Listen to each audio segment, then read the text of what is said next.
CM ಸ್ಥಾನಕ್ಕೆ ಸಿದ್ದರಾಮಯ್ಯ ರಾಜೀನಾಮೆಯನ್ನ ನೀಡಿದ್ದಾರೆ. ರಾಜೀನಾಮೆ ನೀಡಿದ ಬಳಿಕ ದೆಹಲಿಗೆ ಹೊರಟಿದ್ದಾರೆ ಸಿದ್ದರಾಮಯ್ಯ. ಸಿದ್ದರಾಮಯ್ಯ ಜೊತೆಗೆ ದೆಹಲಿಗೆ ಹೊರಟಿದ್ದಾರೆ ಡಿಕೆ ಶಿವಕುಮಾರ್ ಅವರು.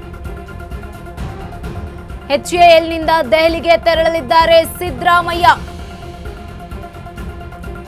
ಸಂಜೆ 4:30ಕ್ಕೆ ದೆಹಲಿಗೆ ತೆರಳಲಿದ್ದಾರೆ ಸಿಎಂ ಸಿದ್ದರಾಮಯ್ಯ ಅವರು. ಜೊತೆಗೆ ಡಿಕೆ ಶಿವಕುಮಾರ್ ಅವರು ಕೂಡ ದೆಹಲಿ ಪ್ರಯಾಣಕ್ಕೆ ಹೋಗ್ತಾ ಇರುವಂತದ್ದು, ದೆಹಲಿ ಪ್ರಯಾಣವನ್ನ ಆರಂಭಿಸ್ತಾ ಇದ್ದಾರೆ. ಇಬ್ರು ಒಟ್ಟೊಟ್ಟಿಗೆ ಸಂಜೆ 7 ಗಂಟೆಗೆ ಇಂದಿರಾ ಗಾಂಧಿ ಏರ್ಪೋರ್ಟ್ ನಲ್ಲಿ ಲ್ಯಾಂಡಿಂಗ್ ಆಗುತ್ತೆ ವಿಮಾನ. ಕರ್ನಾಟಕ ಭವನದಲ್ಲಿಯೇ ವಾಸ್ತವ್ಯ ಹೂಡಲಿದ್ದಾರೆ ಸಿಎಂ ಸಿದ್ದರಾಮಯ್ಯ ಹಾಗೆ ಡಿಸಿಎಂ ಡಿಕೆ ಶಿವಕುಮಾರ್ ಅವರು. ಇಂದು ರಾತ್ರಿ ಅಥವಾ ನಾಳೆ ಬೆಳಗ್ಗೆ ರಾಹುಲ್ ಗಾಂಧಿ ಅವರನ್ನ ಭೇಟಿಯಾಗಲಿದ್ದಾರೆ ಇಬ್ಬರು ಉಭಯ ನಾಯಕರು.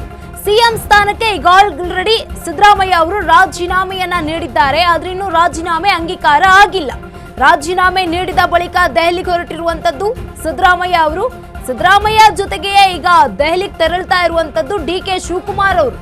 ಒಟ್ಟೊಟ್ಟಿಗೆ ಪ್ರಯಾಣವನ್ನ ಆರಂಭ ಮಾಡ್ತಾ ಇದ್ದಾರೆ. ಎಚ್ಎಎಲ್ನಿಂದ ದೆಹಲಿಗೆ ತೆರಳಲಿದ್ದಾರೆ ಸಿಎಂ ಸಿದ್ದರಾಮಯ್ಯ. ಸಂಜೆ 4:30ಕ್ಕೆ ದೆಹಲಿಗೆ ತೆರಳಲಿರುವ ಸಿದ್ದರಾಮಯ್ಯ ಅವರು.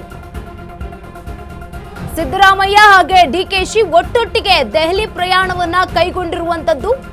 ಸಂಜೆ 4:30ಕ್ಕೆ ಎಚ್ಎಎಲ್ ವಿಮಾನ ನಿಲ್ದಾಣದಿಂದ ಹೊರಡಲಿದ್ದಾರೆ. ಸಂಜೆ 7 ಗಂಟೆಗೆ ಇಂದಿರಾ ಗಾಂಧಿ ಏರ್ಪೋರ್ಟ್ ನಲ್ಲಿ ಲ್ಯಾಂಡಿಂಗ್ ಆಗ್ತಾರೆ. ನಂತರ ಕರ್ನಾಟಕ ಭವನದಲ್ಲಿ ವಾಸ್ತವ್ಯವನ್ನ ಹೂಡಲಿದ್ದಾರೆ ಸಿದ್ದರಾಮಯ್ಯ ಹಾಗೆ ಡಿಕೆ ಶಿವಕುಮಾರ್ ಅವರು. ಇಬ್ಬರೂ ಕೂಡ ಉಭಯ ನಾಯಕರು ಇದೀಗ ದೆಹಲಿಯತ್ತ ಪ್ರಯಾಣವನ್ನ ಬೆಳೆಸ್ತಾ ಇರುವಂತದ್ದು. 4:30ಕ್ಕೆ 7 ಗಂಟೆಗೆ ದೆಹಲಿಯಲ್ಲಿ ಲ್ಯಾಂಡಿಂಗ್ ಆಗ್ತಾರೆ. ಅದಾದ ಬಳಿಕ ಒಂದು ಹೈಕಮಾಂಡ್ ಭೇಟಿಗೆ ಹೋಗ್ತಾ ಇರುವಂತದ್ದು. ಇವತ್ತು ಅಥವಾ ನಾಳೆ ರಾಹುಲ್ ಗಾಂಧಿ ಅವರ ಭೇಟಿಯಾಗುವ ಸಾಧ್ಯತೆ ಇದೆ. ಸಿದ್ದರಾಮಯ್ಯ ಜೊತೆಗೆ ಡಿಕೆ ಶಿವಕುಮಾರ್ ಅವರು ಕೂಡ ದೆಹಲಿಗೆ ಹೋಗ್ತಾ ಇರುವಂತದ್ದು. ಇದೀಗ ರಾಜೀನಾಮೆಯನ್ನ ಕೊಟ್ಟಿದ್ದಾರೆ ಸಿಎಂ ಸಿದ್ದರಾಮಯ್ಯ ಅವರು.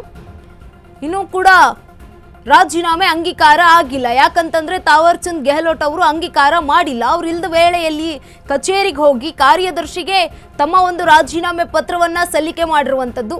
ಅವರು ಬಂದ ಬಳಿಕ ಏನಾಗುತ್ತೆ ಅನ್ನೋದು ಗೊತ್ತಾಗುತ್ತೆ. ಸಂಜೆ 7 ಗಂಟೆಗೆ ಇಂದಿರಾ ಗಾಂಧಿ ಏರ್ಪೋರ್ಟ್ ನಲ್ಲಿ ಈ ಒಂದು ವಿಮಾನ ಲ್ಯಾಂಡಿಂಗ್ ಆಗುತ್ತೆ. ಆಗ ಕರ್ನಾಟಕ ಭವನದಲ್ಲಿ ವಾಸ್ತವ್ಯವನ್ನ ಹೂಡಲಿದ್ದಾರೆ ಸಿಎಂ ಸಿದ್ದರಾಮಯ್ಯ ಹಾಗೆ ಡಿಕೆ ಶಿವಕುಮಾರ್ ಅವರು. ದೆಹಲಿಯ ಕರ್ನಾಟಕ ಭವನದಲ್ಲಿ ಇಂದು ರಾತ್ರಿಯೇ ಅಥವಾ ನಾಳೆ ಬೆಳಗ್ಗೆ ರಾಹುಲ್ ಗಾಂಧಿ ಅವರ ಭೇಟಿಯಾಗುವಂತಹ ಸಾಧ್ಯತೆ ಇದೆ.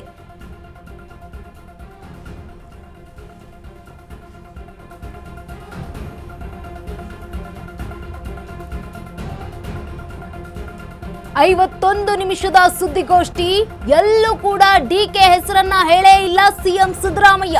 ತಾನು ಕಾಂಗ್ರೆಸ್ಸಿಗೆ ಸೇರಿದ್ದು ಹೇಗೆ, ಯಾರಿಂದ ಅಂತ ಹೇಳಿದ್ದಾರೆ ಸಿಎಂ ಸಿದ್ದರಾಮಯ್ಯ ಅವರು.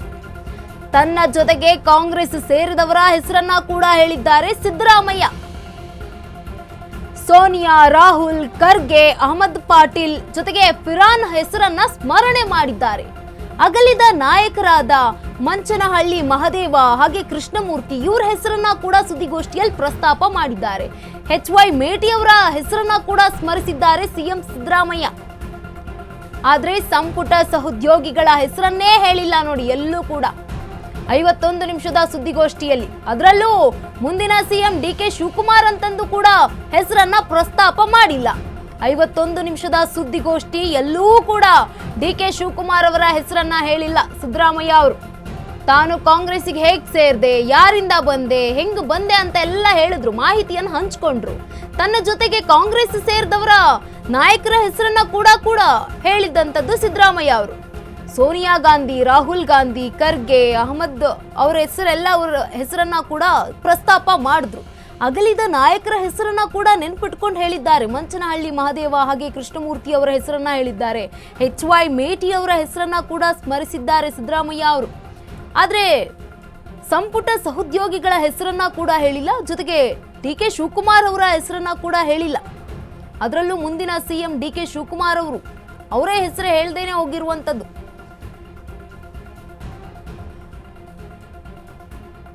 ಹಳ್ಳಿಗಾಡಿನಿಂದ ಬಂದಂತವನು ನಾನು ಮುಂದೊಂದು ದಿನ ಶಾಸಕನಾಗ್ತೇನೆ, ಮಂತ್ರಿ ಆಗ್ತೇನೆ, ಮುಖ್ಯಮಂತ್ರಿ ಆಗ್ತೇನೆ, ವಿರೋಧ ಪಕ್ಷದ ನಾಯಕನಾಗ್ತೇನೆ ಅಂತಕ್ಕಂಥ ಕನಸು ಕಂಡಿರಲಿಲ್ಲ. ನಾನು ರಾಜಕಾರಣಕ್ಕೆ ಬಂದದ್ದು ಆಕಸ್ಮಿಕ. ಯಾಕಂದರೆ ನಮ್ಮ ಕುಟುಂಬದವ್ರು ಯಾರು ಕೂಡ ರಾಜಕಾರಣದಲ್ಲಿ ಇರಲಿಲ್ಲ. ನಮ್ಮ ತಂದೆ ತಾಯಿಗಳಾಗಲಿ ಅಥವಾ ಇನ್ಯಾರೇ ನಮ್ಮ ಕುಟುಂಬಕ್ಕೆ ಸಂಬಂಧಪಟ್ಟಂಥವ್ರು ಯಾರೂ ಕೂಡ ರಾಜಕಾರಣದಲ್ಲಿ ಇರಲಿಲ್ಲ. ನಾನು ಮೊದಲಿನಿಂದಲೂ ಕೂಡ ರಾಜಕಾರಣಕ್ಕೆ ಬಂದಂದಿನಿಂದ ಬುದ್ಧ, ಬಸವ, ಬಾಬಾ ಸಾಹೇಬ್ ಅಂಬೇಡ್ಕರ್, ಗಾಂಧೀಜಿ ಇವರ ತತ್ವಾದರ್ಶಗಳಲ್ಲಿ ನಂಬಿಕೆ ಇಟ್ಕೊಂಡಿದ್ದಂಥವನು, ಸಂವಿಧಾನದಲ್ಲಿ ಅಪಾರವಾದಂಥ ಗೌರವ ಇಟ್ಕೊಂಡಿರ್ತಕ್ಕಂಥವನು, ಎಲ್ಲ ಒಂದು ಕುಟುಂಬವಾಗಿ ಬಾಳಬೇಕು ಅಂತಕ್ಕಂಥದ್ರಲ್ಲಿ ನಂಬಿಕೆ ಇಟ್ಕೊಂಡಿರ್ತಕ್ಕಂಥವನು, ಯಾವುದೇ ಜಾತಿ ಮತ ಧರ್ಮ ಇಲ್ಲೇ ಇರ್ತಕ್ಕಂಥ ನಾವೆಲ್ಲರೂ ಕೂಡ ಒಂದು ಕುಟುಂಬವಾಗಿ ಬಾಳಬೇಕು ಅಂತಕ್ಕಂಥದ್ದು ನಂಬಿಕೆ ಇಟ್ಕೊಂಡಿರ್ತಕ್ಕಂಥವನು. ಮತ್ತು ಆರ್ಥಿಕವಾಗಿ ಸಾಮಾಜಿಕವಾಗಿ ಈ ದೇಶದ ಸಂಪತ್ತು ಅಧಿಕಾರ ಎಲ್ರಿಗೂ ಸಮಾನವಾಗಿ ಹಂಚಿಕೆ ಆಗಬೇಕು ಅಂತಕ್ಕಂಥದ್ರಲ್ಲಿ ನಂಬಿಕೆ ಇಟ್ಕೊಂಡಿರ್ತಕ್ಕಂಥ. ಅದಕ್ಕಾಗಿಯೇ ಬುದ್ಧನ ವಿಚಾರ, ಬಸವಣ್ಣವರ ವಿಚಾರ, ಗಾಂಧೀಜಿಯವರ ವಿಚಾರ, ಬಾಬಾ ಸಾಹೇಬ್ ಅಂಬೇಡ್ಕರ್ ಅವರ ವಿಚಾರ ನಮಗೆ ಆದರ್ಶಪ್ರಾಯ. ಇಡೀ ಸಮಾಜ ಕುವೆಂಪು ಅವರು ಹೇಳದಂತೆ ಸರ್ವ ಜನಾಂಗದ ಶಾಂತಿಯ ತೋಟ ಆಗಬೇಕು ಅನ್ನೋದ್ರಲ್ಲಿ ನಂಬಿಕೆ ಇಟ್ಕೊಂಡು ಇಡೀ ಸಮಾಜ ಸಮಾನತೆಯ ಸಮಾಜ ನಿರ್ಮಾಣ ಆಗಬೇಕು, ಸಮಾನ ಅವಕಾಶಗಳು ಎಲ್ರಿಗೂ ಸಿಗಬೇಕು. ಸಮಾನ ಅವಕಾಶಗಳು ಇಲ್ಲದೇ ಇರೋದ್ರಿಂದಲೇ ನಮ್ಮ ಸಮಾಜದಲ್ಲಿ ನಾವು ಅಸಮಾನತೆಯನ್ನು ನೋಡಲಿಕ್ಕೆ ಸಾಧ್ಯ ಆಗಿರ್ತಕ್ಕಂಥದ್ದು.